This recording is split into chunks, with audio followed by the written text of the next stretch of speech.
కాంగ్రెస్ ప్రభుత్వం ఏర్పడిన దగ్గర నుంచి నిరుద్యోగ సమస్యలు రోజు రోజుకు అంతే ఉంటున్నాయి కానీ ఏ ఒక్కటి కూడా తీరతలేదు. జాబ్ క్యాలెండర్ ప్రకారం నోటిఫికేషన్లు విడుదల చేయాలని చెప్పి ఫస్ట్ నుంచి ఇప్పటికి కూడా వీళ్ళు కొట్లాడుతున్నటువంటి పరిస్థితి చూస్తూ ఉన్నాం. కానీ ప్రభుత్వం నుంచి అయితే ఎలాంటి స్పందన లేదు. రీసెంట్గా ఇదే చిక్కడపల్లి లైబ్రరీకి దయాకర్ గారు రావడం జరిగింది. అద్దంకి దయాకర్ గారు, నేను ప్రజలకు నిరుద్యోగులకు ప్రభుత్వానికి మధ్య వారధిలా పనిచేస్తానని చెప్పి వీళ్ళకు హామీ ఇవ్వడం జరిగింది. వీళ్ళు ఇంకా కూడా ప్రొటెస్ట్లకు సంబంధించి రకరకాల కార్యక్రమాలు, నిరసనలు తెలిపే ప్రయత్నం చేస్తూ ఉన్నారు. మాట్లాడదాం అసలు ఏం జరుగుతూ ఉన్నదని. నమస్తే బ్రదర్. నమస్తే అన్న. ఏం చెప్పాలనుకుంటున్నావు, అసలు ఏం జరుగుతూ ఉన్నది? ఇప్పుడు మీ దగ్గరికి అద్దంకి దయాకర్ గారు వచ్చిండ్రు, మీకు ఒక హామీ ఇచ్చిపోయినరు, మీరు ఇంకా కూడా కార్యక్రమాలు, నిరసనలు, ధర్నాలు ఎందుకు చేస్తూ ఉన్నారు? ఎందుకంటే అన్న, కాంగ్రెస్ పార్టీ అధికారంలోకి వచ్చి 20 నెలలు అవుతుంది. 20 నెలలు అవుతుంది. వాళ్ళు నిరుద్యోగులకు ఇచ్చినటువంటి ఒక్క హామీ కూడా నెరవేర్చలేరు. నిరుద్యోగులకు ఇచ్చిన హామీలు నెరవేర్చకపోగా పైగా నిరుద్యోగులను కించపరిచే విధంగా రేవంత్ రెడ్డి గారు ఏమంటారు, భారతదేశంలో ఇన్ని ఉద్యోగాలు ఎవరం ఇవ్వలేము, ఉద్యోగాలు ఎక్కువైపోయి నిరుద్యోగులు ధర్నా చేస్తున్నామని అంటారు. బుద్ధి ఉన్నోడు ఎవడన్నా ఉద్యోగాలు ఎక్కువైపోయి ధర్నా చేస్తారా?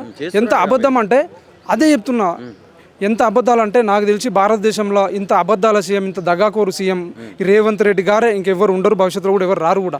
ఎందుకంటే ఇప్పుడు గతం లోపల కాంగ్రెస్ పార్టీ అధికారంకి రాకముందు వీళ్ళు ఎట్లా లైబ్రరీలో చుట్టూ, స్టడీల చుట్టూ నిరుద్యోగులు అందరిని వాడుకొని ఊళ్ళకి వెళ్ళండి, కాంగ్రెస్ పార్టీని గెలిపించండి అన్నారు. ఒక్కరి ముఖం అని ఉందా?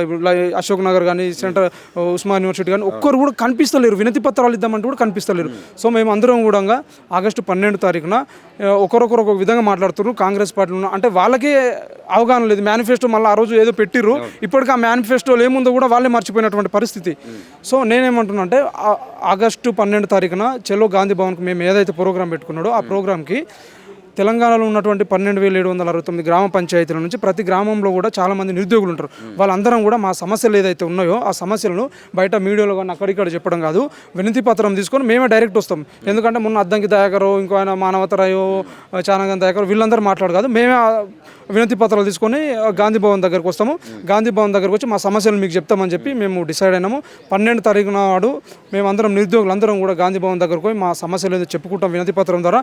అప్పటికి కూడా ప్రభుత్వం రెస్పాండ్ కాకపోతే గతం లోపల ఢిల్లీ నుంచి గల్లీకి చిక్కడపల్లి సెంట్రల్ లైబ్రరీ దగ్గరికి రాహుల్ గాంధీ గారు ఏ విధంగా అయితే వచ్చిర్రో మేమే ఢిల్లీకి పోతాం. రాహుల్ గాంధీ ఇంటి దగ్గరికి, రాహుల్ గాంధీ గారి ఇంటి దగ్గరకు పోతాం. ఖచ్చితంగా రాహుల్ గాంధీ గారిని కూడా నిలదీస్తాం. కాబట్టి ఇమీడియట్గా 12 తారీఖు లోపు రేవంత్ రెడ్డి గారు రెస్పాండ్ అవుతారని చెప్పి మేము ఆశిస్తున్నాం. అయితే ఇప్పుడు దీనికి సంబంధించి ఒక ఎమ్మెల్సీ తీన్మార్ మల్లన్నను కూడా నిరుద్యోగులు క్వశ్చన్ చేయడం జరిగింది. దాన్ని కూడా వీళ్ళందరూ బీసీల ఉద్యమాన్ని అడ్డుకునే ప్రయత్నం చేస్తూ ఉన్నారని చెప్పి ఆయన మార్నింగ్ న్యూస్లో మాట్లాడడం జరిగింది. ఎట్లా చూస్తారు ఈ వ్యాఖ్యలు? తీన్మార్ మల్లన్న 100% బీసీ వాదాన్ని ఎత్తుకొని సీఎం అయిదాము అని చెప్పి ఒక ఆశ ఉంది. ఎందుకంటే ప్రజలందరికీ కూడా తెలుసు ఆయన నిజంగా నీకు బీసీల మీద ఏమాత్రం సోయి ఉన్నా, బీసీల మీద చిత్తశుద్ధి ఉన్నా, జీవో 29 వల్ల చాలామంది బీసీ విద్యార్థులు మోసపోయారు, నష్టపోయారు. చాలామందికి నష్టం. దాని గురించి ఎందుకు మాట్లాడతారు? ఇప్పుడు సర్పంచ్ 43% రిజర్వేషన్ స్థానిక సంస్థలు అంటున్నావు. ఎవరిని కావాలి రిజర్వేషన్? మా తల్లిదండ్రులు కదా పోటీ చేసేది. మాకు ఇస్తేనంటే ఈ సర్పంచ్ అవి ఎందుకు, మాకు స్థానిక సంస్థల నోటిఫికేషన్ ఎందుకు? నిజంగా నీకు బీసీల మీద చిత్తశుద్ధి ఉంటే జీవో 29 గురించి మాట్లాడు. ఒక్కరోజు 29 గురించి, బీసీ విద్యార్థుల గురించి, నిరుద్యోగుల గురించి మాట్లాడలేదు. కాబట్టి తీర్మానం మల్లన్న గారు నిరుద్యోగుల మీద వ్యతిరేకంగా నిన్న మాట్లాడడం చాలా బాధాకరం. ఎందుకంటే తీర్మానం మల్లన్ని ప్రశ్నించండి అంటాడు. ఈరోజు ప్రశ్నిస్తే వీళ్ళు కోవట్లు, వీళ్ళు వచ్చి పైసలు తీసుకుంటున్నారని చెప్పడం చాలా తప్పు.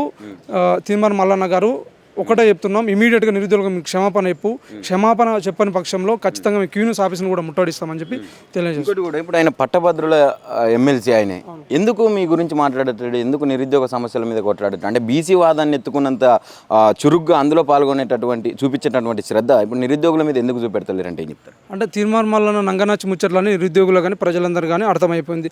ఆయన ఏమంటే మాటికి బీసీ అంటారు. మరి బీసీల మెజారిటీ విద్యార్థులు, నిరుద్యోగులు నష్టపోతున్నారు 29 వల్ల. నీవెందుకు మాట్లాడలేదని మేము అడుగుతున్నాం.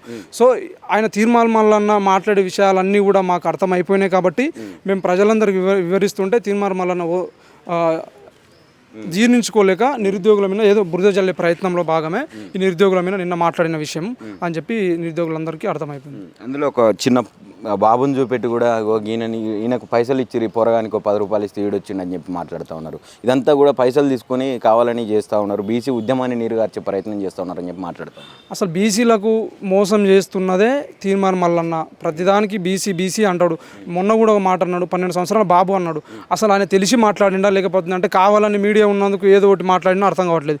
వాళ్ళ పేరెంట్స్ ఆ ధర్నాకు వస్తే ఆ బాబు కూడా వాళ్ళ పేరెంట్స్తో పాటు వచ్చిండు. అక్కడికి పేరెంట్స్ వచ్చి అది పట్టుకున్నది మాత్రం తీర్మానం మల్లన్న పదే దాన్ని హైలైట్ చేసిండు. కానీ అక్కడ ప్రశ్నించిన విద్యార్థులు ఏదైతే అన్నారో నువ్వు 29 గురించి ఎందుకు మాట్లాడుతావు, బీసీ విద్యార్థులు నష్టపోతున్నారు కదా, 20 నెలల నుంచి మమ్మల్ని చిత్రహింసలు గురి చేస్తున్నారు అని చెప్తే దానికి ఒక్కటి కూడా సమాధానం చెప్పలేక ఏదో ఆ బాబుని తీసుకొచ్చి ఈ బాబు గాడు అని చెప్పి బురద జల్లే ప్రయత్నంలో చేస్తున్నా అని చెప్పి క్లియర్ కట్గా అది అర్థమవుతుంది. ఏం చెప్పదలుచుకున్నారు? ఇదే లైబ్రరీకి ఇప్పుడు రాహుల్ గాంధీ గారు వచ్చారు, గతంలో ముఖ్యమంత్రి కావచ్చు, ఇప్పుడున్నటువంటి మంత్రివర్గం కావచ్చు, చాలామంది ఇక్కడి నుంచి వచ్చి బస్సు యాత్రలు కావచ్చు, రకరకాల మీకు హామీలు ఇవ్వడం జరిగింది. మన ప్రభుత్వం వస్తే ఖచ్చితంగా నిరుద్యోగతని పారదోలుతామని చెప్పారు. ఇక్కడి నుంచి ఏం చెప్పదలుచుకున్నారు ప్రభుత్వానికి కానీ, ఇప్పుడు పట్టభద్రుల ఎమ్మెల్సీ తీన్మార్ మల్లన్నకు కానీ, బల్మూరు వెంకట్కి కానీ, ఇంకా కొంతమందికి కానీ? వీళ్ళందరికీ నేను ఒకటే మాట చెప్తున్నా. ఇప్పుడు గతం లోపల టీఆర్ఎస్ పార్టీ మీద వ్యతిరేకత రావడానికి చాలా టైం పట్టింది, 7-8 సంవత్సరాలు పట్టింది. కాంగ్రెస్ ప్రభుత్వం మీద వ్యతిరేకత రావడానికి కేవలం 2-3 నెలలు మాత్రమే పట్టింది. నేను రేవంత్ రెడ్డి గారు కూడా ఒకటే మాట చెప్తున్నా, నిరుద్యోగులను నమ్ముకుంటే నీకు భవిష్యత్తు ఉంటుంది. నీ భవిష్యత్తులో ఏదైనా పదవి ఎమ్మెల్యే నిలబడ్డా, జెడ్పీటీసీలో ఏది నిలబడ్డా గెలుస్తావు. వీళ్ళెవరు వాస్తవానికి మానవత రాయి ఉంటాడు. మొన్నటి వరకు టీఆర్ఎస్ పార్టీలో ఉంది, ఈరోజు టీఆర్ఎస్ పార్టీ అధికారంలోకి వచ్చి ఉంటే ఆయన కాంగ్రెస్ పార్టీలోకి వచ్చే వ్యక్తే కాడు. ఇంకా చాలామంది ఉన్నారు, వీళ్ళు ఏదో మాట్లాడుతున్నారు. ఎందుకంటే వీళ్ళకి ఏదైనా ఒక పదవి కావాలి, మేము డైలీ సోషల్ మీడియాలో ఉండాలనే ఉద్దేశంతో వీళ్ళు మాట్లాడుతున్నారు. కాబట్టి వాళ్ళ గురించి మేము మాట్లాడాల్సిన అవసరం లేదు. మాకు రాహుల్ గాంధీ గారు, రేవంత్ రెడ్డి గారు ఇంకా కొంతమంది హామీలు ఇచ్చారు. బల్మూరు వెంకటన్న కానీ, రియాజ్ కానీ, కోదండ రామ్స్ కానీ, వీళ్ళు ఇచ్చారు హామీలు. మేము వీళ్ళని అడుగుతాం. మధ్యలో ఇదేదో బక్రాగాళ్ళు వచ్చి ఏదో నిరుద్యోగులు అది ఇది అని అంటే వాళ్ళ గురించి మాట్లాడాల్సిన అవసరం కూడా లేదు. సో ఇంకోటి ఏంటంటే రేవంత్ రెడ్డి గారు డిజిటల్ మీడియాను మొన్న అవమానించిండు. అది నిజంగా చాలా బాధాకరమైనటువంటి విషయం. గతం లోపల రేవంత్ రెడ్డి గారిని ఇంట్లో నుంచి గుంజుకుపోతుంటే శాటిలైట్ మీడియా కానీ, మెయిన్ స్ట్రీమ్ మీడియా వచ్చి ఏది కవర్ చేయలేదు. జస్ట్ డిజిటల్ మీడియా మాత్రమే కవర్ చేసింది. అంటే గ్రౌండ్ లోపలికి వెళ్ళి ప్రత్యక్షంగా ప్రజల సమస్యలను బయట ప్రపంచానికి తెలియజేసింది డిజిటల్ మీడియా మాత్రమే.